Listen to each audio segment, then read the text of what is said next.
Sir வணக்கம். வணக்கம் sir. நம்ம இப்போ வியட்நாம் சூப்பர் ஏர்லி பார்த்தோம். இங்கேயே வந்து நாங்கள் வந்து சித்து சங்கரா 2 வெரைட்டி வச்சுருக்கோம். இது ரெண்டுமே IIHR பெங்களூரில் வாங்கினது. சித்துன்றது ஒரு சித்தராமையான ஒரு ஃபார்மர் கண்டுபிடிச்ச வெரைட்டி. சங்கரான்றது அதுவும் ஒரு ஃபார்மர் வெரைட்டி தான். ரெண்டுமே வந்து இன்றைக்கி ரீசெண்ட் டைமில் ரொம்ப அருமையாக வேல்யூடிஷனாக இருக்குது. இந்த பழத்தை பொறுத்த வரைக்கும் ஒரு 2.5 கிலோலேருந்து 5 கிலோ 6 கிலோக்குள்ளே வரும். ஒரு ஒழுங்கற்ற ஷேப்பில் இருக்கும். ஆனால் உள்ளே பூராமே ரெட் கலரு சொலை இருக்கும்.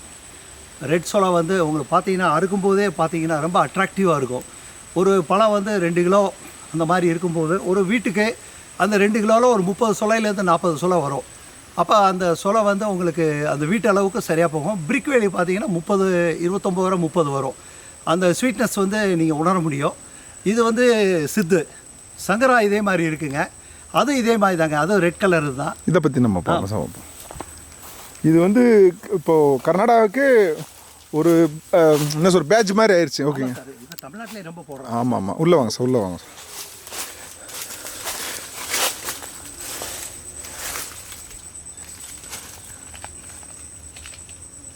ஸோ இது வந்து பழம் இவ்வளோ தான் இருக்குமா சார் சைஸ்? இந்த கொஞ்சம் பெரிய சைஸ் வரும் சார். நம்ம வந்து திண்ணனி மணி இருந்தால் கொஞ்சம் கூடி இருக்கும் சார். ஓகே.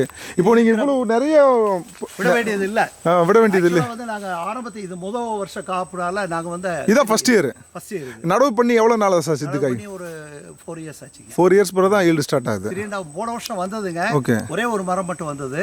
மற்றபடி ஓவராலாக இப்போ வந்திருக்கிறது வந்து இதுதான் ஃபஸ்ட் இயர் வந்துருக்கு. அது வந்து ஆக்சுவலாக வந்து இந்த காப்பு வந்து உங்களை பார்த்தீங்கன்னா தின்னனிங் பண்ணணும். நாங்கள் இந்த வருஷம் முழுசாக இருந்ததுனால பண்ணலை. அடுத்த வருஷம் மேபி பண்ணுவோம். பழத்தை பொறுத்த வரைக்கும் நீங்கள் பார்த்தீங்கன்னா ஒரு 2.5 கிலோலேருந்து 5 கிலோ வரைக்கும் வருங்க. ஃபுல்லாக அறுத்து பார்த்தீங்கன்னா ஃபுல்லாக ரெட்டு சொல்ல தான் இருக்குங்க. அட்ராக்டிவாக இருக்கும், ரொம்ப அட்ராக்டிவாக இருக்கும் சார். இந்த சித்துதான்றதை எப்படி கண்டுபிடிக்கிறது? நாங்கள் IIHR அங்கேருந்து தானே வாங்கினோம் சார். இல்லை சார், சித்துதான்றது இதை வந்து மெயினாக அறுத்திங்கன்னா இந்த இலை வந்து பார்த்தீங்கன்னா அந்த ட்விஸ்டட் இருக்கும். அதுக்கு நான் கேட்டேன் நான். இந்த இலை வந்து சங்கராவும் சரி சித்தும் சரி ஓரளவு இந்த காது வந்து மடங்கின மாதிரி ஒரு யானை காது மாதிரி இருக்கும். அது மாதிரி இருக்கும். 2 இலையே வந்து ஒரு இதாக வரும். ஸோ இதை வந்து மாடி தோட்டத்துலையோ இல்லை வீட்டுக்கு வெளியிலையோ வளர்க்குறது அவ்வளோ வளர்க்கலாம். பட் ப்ரூனிங் பண்ணி வளர்க்கணும். நீங்கள் எப்போ ப்ரூனிங் பண்ணுறீங்களோ அப்போ காய்ப்பு திறன் குறைஞ்சிருமே. அதனால தான் நாங்கள் தோட்டத்தில் வளர்க்குறோம். ஸோ வீட்டு தோட்டத்துக்கு அந்த அளவுக்கு இது வீட்டு தோட்டத்தில் வியட்நாம் ஜாக் அளவுக்கு இது வராது. ஆனால் கொஞ்சம் இடம் இருந்தால் நம்ம வீட்டில் சைடில் இருக்க தோட்டத்தில் வைக்கலாம். வீட்டுக்கு வெளியில் வைக்கலாம் முன்னாடி. ஆனால் இதில் ஒரு மித்து இருக்குது சார். இப்போ ரீசெண்டாக ஒரு ஃபார்மரை மீட் பண்ணேன், சந்திரமரம். அவர் நல்லா காய்க்கிற மரம். வீட்டுக்கு யாரோ ஒருத்தர் வந்து சொல்லி வீட்டுக்கு முன்னாடி பலாமரம் வைக்கக்கூடாது சொல்லி நல்லா காய்க்கிற மரத்தை வெட்டி போட்டேன். புதுக்கோட்டை ஏரியாவில் வந்து வீடு பலாமரம் இல்லாத வீடு இருக்காதுங்க. மலையாளி புதுக்கோட்டையில் பலாமரம் இல்லாத வீடே இருக்காது. அதே மாதிரி மலையாளியும் கேரளாலே அதே இதுதான் சார். இந்த மித்தை உடைக்கணும் தான் சார் எனக்கு ரொம்ப இது. பலா வந்து எதனால அந்த ஒரு இது வந்ததுன்னு தெரியும். அப்படி பார்த்தா நிலப்படி அந்த நிலக்கட்டை வைக்கிறோம்ல, அதுவே வந்து பலாவில் தான் வைக்கணும்னு சொல்லுவாங்க. அதெல்லாம் செய்கிறாங்க. எல்லா வாத்தியங்களும் அதெல்லாம் செய்யறாங்க. உங்களுடைய எக்ஸ்பீரியன்ஸ் எப்படி சார்? அது சொல்லுங்கள் சார். எனக்கு வந்து பலா வச்ச பிறகு ஒன்றும் டிஃப்ரென்ஸ்லாம் தெரியல. நல்லா தானே இருக்கு. நிறைய பேர் பலா வச்சா ஒரு ஆக்சுவலி பலா இருக்கும் ஊரில் பஞ்சம் இருக்காதுன்னு ஒரு பழமொழி இருக்கு. இப்போ இதில் பார்த்தீங்கன்னா இதில் மெயினாக பாருங்கள், கீழே அந்த இலையோட சருகெல்லாம் கீழே ஊந்துருக்கு பார்த்தீங்களா? இது எவ்வளோ பெரிய உரம்.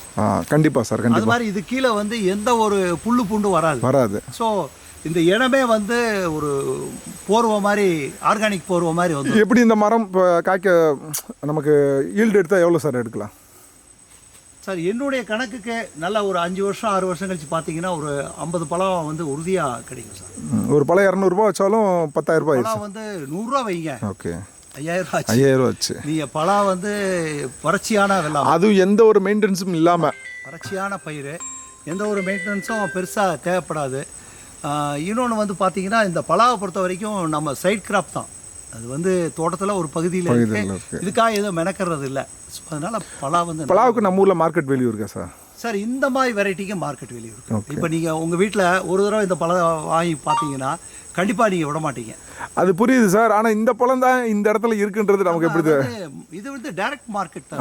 ஓகே. இப்போ நீங்கள் சொன்ன மாதிரி நான் வந்து இதை அறுத்து விற்றனா கிலோ ஒரு 30 சொலை வருங்க. 30 சொலை வரும். 30 சொலைக்கு ஒரு சொலை 10 ரூபா போகும் இந்த சொலை. அப்போ 30 சொலைக்கு 300 ரூபா ஆச்சு.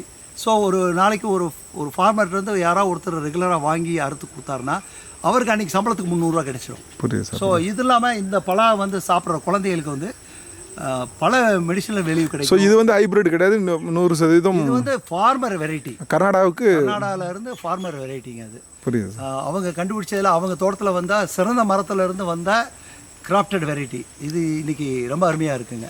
சேஃப் வெரைட்டியில் இது ரெண்டும் நல்ல ஒரு அருமையான வெரைட்டி. அடுத்தது பார்ப்போமா சார்? அது வந்து சங்கராங்க.